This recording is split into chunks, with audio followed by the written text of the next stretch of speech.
Hi, this is Laurie Mangold, and I'm here for the assembly video of the Advanced Block 2.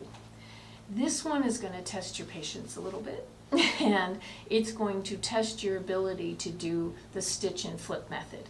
Now, interestingly enough, that's the new skill we introduced in the basic block this month, so if you've watched that video, you already know how to do it. If you haven't watched the video, I'm going to tell you that there are two different ways you can do it. And we have two different videos out there. We have the stitch and flip video, which is where you draw the line and you sew and you flip up and trim. Or you can pre-trim using the folded corner ruler, which is right here, which is how I did this one because there were so many of them. There's a total of 32 or 36 stitch and flip corners in this block. If you look at it, all of these are done with stitch and flip. Stitch and flip is a method you can use to do snowball blocks, you can do corners, you can do flying geese, you can even use this for half square triangles. It is it's used a lot, especially for difficult shapes. So it's something you're going to want to probably master your skill. And I don't think I'm going to show you again how to do the cutting and the sewing because we have that video both in out there in the basic and in the skill builder. So if you want to watch those, you're looking for the folded corner stitch and flip, and you're looking for just plain stitch and flip. So since it's an advanced block, we're going to jump in. So when you look at your instructions on the front page, I know she has trouble zooming in a little bit, you have the top page is your cutting instructions, which we just did in the cutting video. So if you have any questions there, just go refer to that video. Now we are going to start the construction, and the first thing we can start working on is we're going to start working on all of the folded corners. So the first one says that we're going to take all of the opal colored, both the 8.5 by 4.5 rectangles and the 4.5 by 4.5 inch squares, which are right here. And we're going to add these corners to all of them, and they're all at one end. One end is plain and one end has one on each side. Can you see that, Michelle? Mm-hmm. So these you can tell are the 8.5 by 4.5s, and these two right here you can see are shorter. Those are the 4.5 inch squares where we put them at one end. So that is step one. Step two, okay? Step three is we're going to add the 2.5 inch squares to the four corners of the center square. Now this is different because if you look, all of these, they match in the middle. So if you look at this one that hasn't been sewn yet, you have your seam allowance out to here. When we sew them on the center square, I want you to notice that they're not meeting in the middle. We're using the same 2.5 inch square on the center square as we are using on our rectangles that you see here. And what's cool about that is that when we come back in and we add this, they are going to match right here. So you've got these two out here, and then these are going to fill that void, which I think is a really cool look. And I was really nervous until I made this that the 2.5 was going to all come together and fit in there. So you can see that. So you're going to start by doing all of those. After you get all of your corners sewn on the center and the first color, the opal or the inner color, the outer color, you have 8 4.5 by 8.5 inch rectangles, which is our outer color. And you have to do the same thing, and you're going to sew your outer triangles on all 8 of those, 2 on one end each of them. Okay? So that gives you'll have 8 that look just like these. And I think some of them are still up behind me. All right? Then we start assembling, and the first thing we're going to assemble is we're going to make these units where we have to sew the 2 rectangles together with these touching. Now, the interesting thing about that is, we're going to do this and put them right sides together, is that we have a unique match point here where these two crisscross together. And again, when I am pinning anything, if there's a match point, I always go for that first.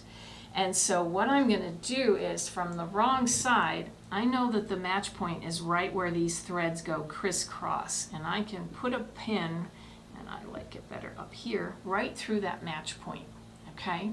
Sometimes when you're doing these, because you're pressing bias, they're not perfectly straight. Sorry to say, they're just not.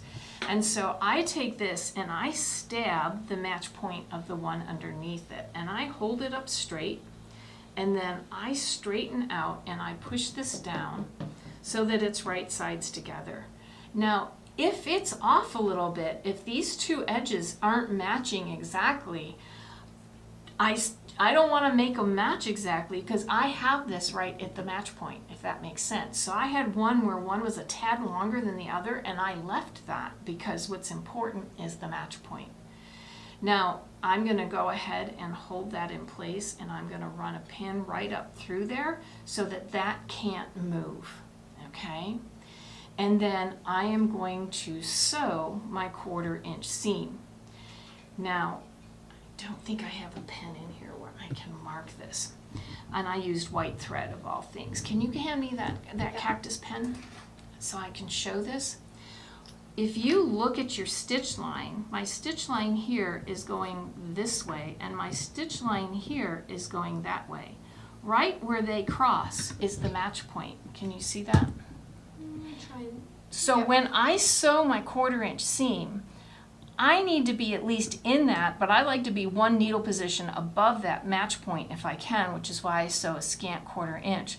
Because if you go below this match point, you're going to cut your points off. And if you're too far above it, you're going to have a gap between them. So we're going to sew our 1/4 inch seam. And our goal when we do that, I'm looking for a good one here, is that if you look, that the 2 points are going to kiss each other. And you're not going to see too much purple in between. This one's showing a little bit of purple, but I'm telling you, if I can get it to look that good, I'm perfectly happy with that, okay? All right, and so the trick with that is to pin that match point and then go ahead and sew your 1/4 inch seam. Now, the other thing I want to point out here is that when you've got that much bulk coming together, trying to press in one direction, if I were to press that in one direction, there is a huge lump there, and then normally one of your points gets curled under because you've got it going the other way. So this is one of those rare times where in your instructions, any place where these two seams come together, where we're putting these 2 points together, I'm going to tell you to press that seam open, okay? If you press the seam open, then it should lay flatter, it'll be easier to quilt through, and you'll have 2 sharp points like that. So you have to make 4 sets of the ones out of the, well, you're making 2 sets out of the long opal and 2 out of the short squares, and you're going to make 8 of them, which means there will be 4 sets of 2 out of the outer color, or in this case it's the opal, not the opal, it's the topaz, okay? 2 sets of the outer colors, you're going to add your 4.5 inch background pieces to them because they're going to be the last things we sew on, and we need those. And I recommended that you press towards the topaz because it's the darker color and it won't show. Because you're going to ultimately match this up with an open seam, so it really doesn't matter which way you press it. And if you want to press that open also, if you think it's easier to match, you can go ahead and do that. All right. So you're going to end up with, I'm looking at the instructions, kind of jumping all over the place. So we've done all our piece parts, and now we're going to start to assemble it. Okay. So we've got all our piece parts done. We've got 2 sewn onto these and all the rest. So this block is assembled from the center out, and I left it partially done because I figured if I sewed it all together it'd be hard to visualize. Let me close that up. So you're going to take your center square, and you're going to take the 2 units that are 4.5 inch squares, and you're going to sew them on each side. Now we have another challenge here. When you go to sew this onto here, and do I have one of those that I saved? So, okay. I thought I did. When you go to sew this onto here, we have to match these 2 points. That's another challenge, okay? Because when we look at the way these are sewn in, I have, again, a crisscross there and a crisscross here, all right? And when you look at them, they basically touch right here. They should be touching right at the 1/4 inch mark, okay? Now, if you saw the video in the basic block, if you're having trouble doing that, you can draw a line at each 1/4 inch and then at the seam poke a pin through there. I, on this one, basically eyeballed it. When I did this, I could tell that if you look, this point of this seam allowance was touching the point right here. And if those 2 touched, then I knew they were lined up, so I didn't have to draw my match point. And so I lined those up and I pinned right there. And then I came over and I did the same thing. Well, the first time around, you're just doing it, when you do it, you have the 2, one on each side, okay? You're gonna pin those. Then I always pin my seam allowances down, and I sewed across the top and I sewed across the bottom. And what I was looking for here was that those were kissing, that there was no gap in them. Okay, so I sewed this onto here.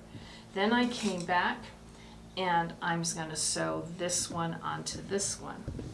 So that's why I left that. So if I flip that over and I go to line this up, if you look, if I take the end, can you see it, Michelle, what I'm trying to explain? If you take where the tip of this seam allowance right here and line it up with the tip of that point, you should be matched right there, okay? And then you're gonna pin and sew. Pin that. And then I'm gonna come over and I'm gonna pin that one. I'm gonna pin these down and pin my 2 ends, and then I'll sew that in.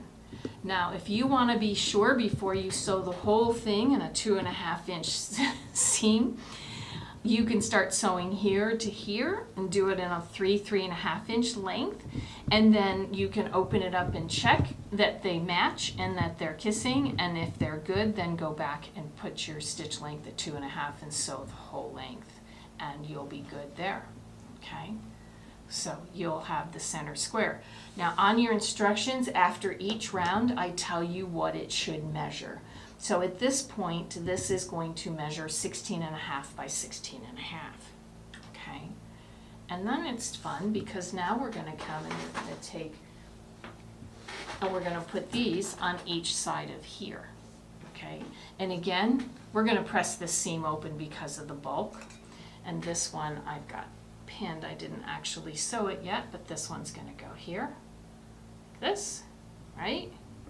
Isn't that fun? These blocks are so big. And then the last thing we're gonna do is come back and we are going to behind you up top. we're gonna come back and we're gonna sew these onto here. And sometimes I do that up on the design wall. I don't know if the camera's showing the whole block or not. But again, it will measure 24-inch square. And I think it's an awesome block. I just think I love the way the center comes together. Even if you just made the center at 16.5 and made a whole quilt out of those, it would be super cool. As Michelle pointed out, you've got a beautiful, lovely big area here that you could feature a fabric or an embroidery or just about anything else. And the way these things work and crisscross, your blocks would chain together and make a beautiful pattern. So it's a fun block.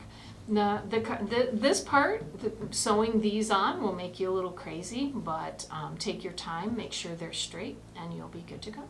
And that's your advanced block this month.